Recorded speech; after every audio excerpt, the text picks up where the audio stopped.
पंत को लिखे पत्र में नेहरू ने चिंता प्रकट की कि अयोध्या में मस्जिद पर कब्जे की घटना का पूरे देश, विशेषकर कश्मीर पर बुरा असर पड़ेगा, जहां की बहुसंख्यक मुस्लिम आबादी ने भारत के साथ रहने का फैसला किया था। करीब करीब लाचार नेहरू ने कहा कि गृह राज्य होने के बावजूद उत्तर प्रदेश में उनकी बात नहीं सुनी जा रही और स्थानीय कांग्रेस नेता सांप्रदायिक होते जा रहे हैं। फैजाबाद में कांग्रेस के महामंत्री अक्षय ब्रह्मचारी इस घटना के विरोध में लंबे समय तक अनशन पर रहे और उत्तर प्रदेश के तत्कालीन गृह मंत्री लाल बहादुर शास्त्री को ज्ञापन दिया। विधानसभा में भी मुद्दा उठा, लेकिन सरकार ने एक लाइन का संक्षिप्त जवाब दिया कि मामला न्यायालय में है, इसलिए ज्यादा कुछ कहना उचित नहीं। सिविल जज ने उसी दिन यह स्थगनादेश जारी कर दिया, जिसे बाद में मामूली संशोधनों के साथ जिला जज और हाईकोर्ट ने भी अनुमोदित कर दिया। स्थगनादेश को इलाहाबाद हाईकोर्ट में चुनौती दी गई, जिससे फाइल 5 साल वहां पड़ी रही। नए जिला मजिस्ट्रेट जयन उग्रा ने सिविल कोर्ट में अपने पहले जवाबी हलफनामे में कहा, विवादित संपत्ति बाबरी मस्जिद के नाम से जानी जाती है और मुसलमान इसे लंबे समय से नमाज के लिए इस्तेमाल करते रहे हैं। इसे रामचंद्र जी के मंदिर के रूप में नहीं इस्तेमाल किया जाता था। 22 दिसंबर की रात वहां चोरी छिपे और गलत तरीके से श्री रामचंद्र जी की मूर्तियां रख दी गई थी। कुछ दिनों बाद दिगंबर अखाड़ा के महंत रामचंद्र परमहंस ने भी विशारद जैसा एक और सिविल केस दायर किया। परमहंस मूर्तियां रखने वालों में से एक थे और बाद में विश्व हिंदू परिषद के आंदोलन में उनकी बड़ी भूमिका थी। इस मुकदमे में भी मूर्तियां न हटाने और पूजा जारी रखने का आदेश हुआ। इमरजेंसी के बाद 1977 में जनसंघ और अन्य विपक्षी दलों के विलय से बनी जनता पार्टी ने इंदिरा गांधी को सत्ता से बेदखल कर दिया, लेकिन इनकी आपसी फूट से सरकार 3 साल भी पूरे नहीं कर पाई। इंदिरा गांधी 1980 में सत्ता में वापस आ गई। संघ परिवार ने मंथन शुरू किया कि अगले चुनाव से पहले हिंदुओं को कैसे राजनीतिक रूप से एकजुट करें। हिंदुओं के 3 सबसे प्रमुख आराध्य राम, कृष्ण और शिव से जुड़े स्थानों अयोध्या, मथुरा और काशी की मस्जिदों को केंद्र बनाकर आंदोलन छेड़ने की रणनीति बनी। 7 और 8 अप्रैल को दिल्ली के विज्ञान भवन में धर्म संसद का आयोजन कर तीनों धर्म स्थानों की मुक्ति का प्रस्ताव पास किया गया। चूंकि काशी और मथुरा में स्थानीय समझौते से मस्जिद से सटकर मंदिर बन चुके हैं, इसलिए पहले अयोध्या पर ध्यान केंद्रित करने का निर्णय किया गया। 27 जुलाई 1984 को राम जन्मभूमि मुक्ति यज्ञ समिति का गठन हुआ। एक मोटर का रथ बनाया गया जिसमें राम जानकी की मूर्तियों को अंदर कैद दिखाया गया। 25 सितंबर को यह रथ बिहार के सीतामढ़ी से रवाना हुआ। 8 अक्टूबर को अयोध्या पहुंचते पहुंचते हिंदू जन समुदाय में अपने आराध्य को इस लाचार हालत में देखकर आक्रोश और सहानुभूति पैदा हुई। मुख्य मांग यह थी कि मस्जिद का ताला खोलकर जमीन मंदिर निर्माण के लिए हिंदुओं को दे दी जाए। इसके लिए साधु संतों का राम जन्मभूमि न्यास बनाया गया। प्रबल जन समर्थन जुटाती हुई यह यात्रा लखनऊ होते हुए 31 अक्टूबर को दिल्ली पहुंची। उसी दिन इंदिरा गांधी की हत्या के कारण उत्पन्न अशांति के कारण 2 नवंबर को प्रस्तावित विशाल हिंदू सम्मेलन और आगे के कार्यक्रम स्थगित करना पड़ा। कई साल बाद 1989 में जब रिटायर्ड जज देवकी नंदन अग्रवाल ने स्वयं भगवान राम की मूर्ति को न्यायिक व्यक्ति करार देते हुए नया मुकदमा दायर किया, तब परमहंस ने अपना केस वापस कर लिया। जिला कोर्ट इन चारों मुकदमों को एक साथ जोड़कर सुनवाई करने लगी। 2 दशक से ज्यादा समय तक यह एक सामान्य मुकदमे की तरह चलता रहा और इसकी वजह से अयोध्या के स्थानीय हिंदू मुसलमान अच्छे पड़ोसी की तरह रहते रहे। इतना ही नहीं, मुकदमे के दोनों मुख्य पक्षकारों परमहंस और हाशिम अंसारी ने बताया था कि वे एक ही गाड़ी में हंसते बतियाते कोर्ट जाते थे। बिना हिचक रात बिरात एक दूसरे के घर आते जाते थे। आम चुनाव में राजीव गांधी को प्रचंड बहुमत मिला, पर वह राजनीतिक और प्रशासनिक दृष्टि से अनुभवी नहीं थे। इसके बाद विश्व हिंदू परिषद ने मस्जिद का ताला खोलने के लिए फिर आंदोलन तेज किया और शिवरात्रि 6 मार्च 1986 तक ताला न खुला तो जबरन ताला तोड़ने की धमकी दी। आंदोलन को धार देने के लिए आक्रामक बजरंग दल का गठन किया गया।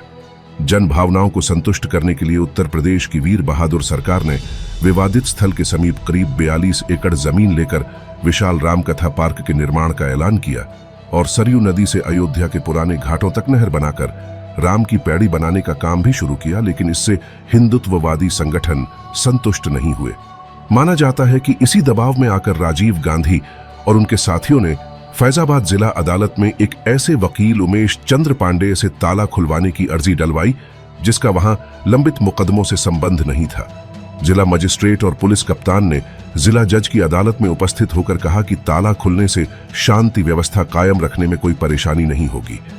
इस बयान को आधार बनाकर जिला जज के.एम. पांडेय ने ताला खोलने का आदेश पारित कर दिया। घंटे भर के भीतर इस पर अमल करके दूरदर्शन पर समाचार भी प्रसारित कर दिया गया, जिससे यह धारणा बनी कि यह सब प्रायोजित था। इसके बाद ही पूरे हिंदुस्तान और दुनिया को अयोध्या के मंदिर मस्जिद विवाद का पता चला। प्रतिक्रिया में मुस्लिम समुदाय ने मस्जिद की रक्षा के लिए बाबरी मोहम्मद आजम खान और जफरयाब जिलानी की अगुवाई में बाबरी मस्जिद संघर्ष समिति का गठन कर जवाबी आंदोलन चालू किया। इस बीच मुस्लिम पर्सनल लॉ बोर्ड के नेताओं ने राजीव गांधी पर दबाव डाला कि एक तलाकशुदा मुस्लिम महिला शाहबानों को गुजारा भत्ता देने का सुप्रीम कोर्ट का आदेश संसद में कानून बनाकर पलट दिया जाए। राजीव गांधी सरकार ने इस फैसले को उलटने के लिए संसद में कानून पारित करा दिया। इस निर्णय की तीखी आलोचना हुई। दोनों ओर से सुलह समझौते की भी बातें हुई, जैसे कि हिंदू मस्जिद पीछे छोड़कर राम चबूतरे से आगे खाली जमीन पर मंदिर बना ले, मगर संघ परिवार ने इन सब को नकार दिया। हिंदू और मुस्लिम दोनों की तरफ से देश भर में सांप्रदायिक ध्रुवीकरण की राजनीति चली और भाजपा खुलकर मंदिर आंदोलन के साथ आ गई।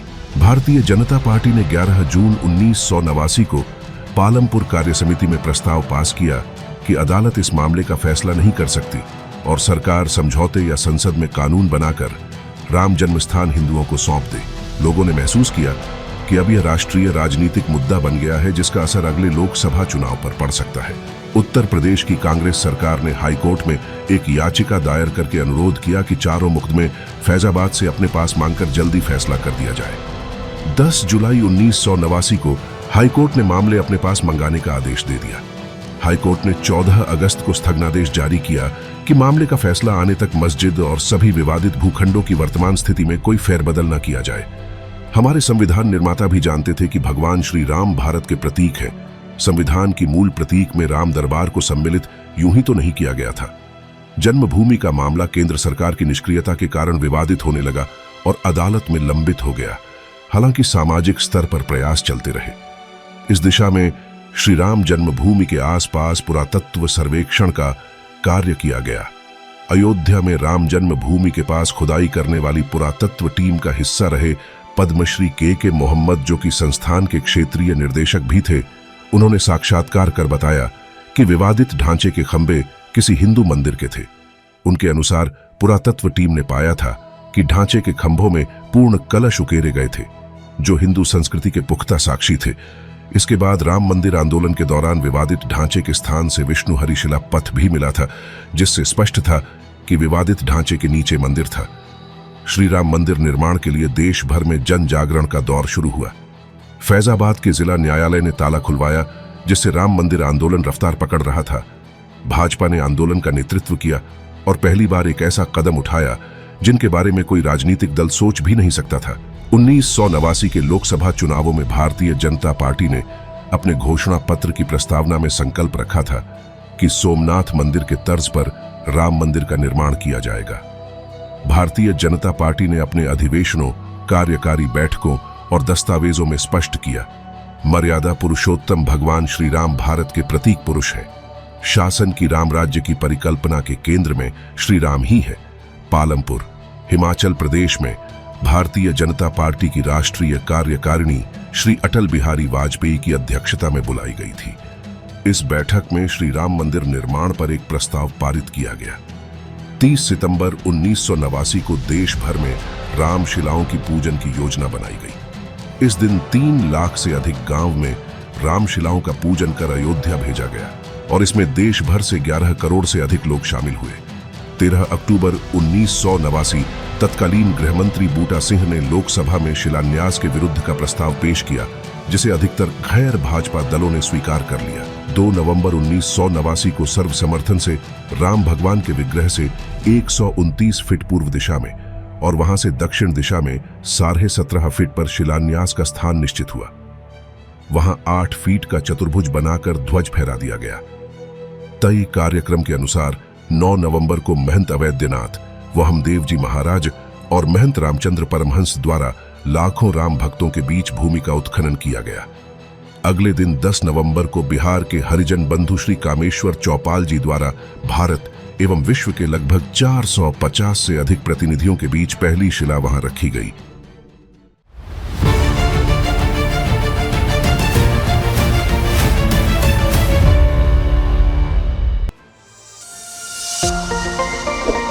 Don't forget to like, subscribe, and hit the bell icon for the latest stories on Incredible Stories of India.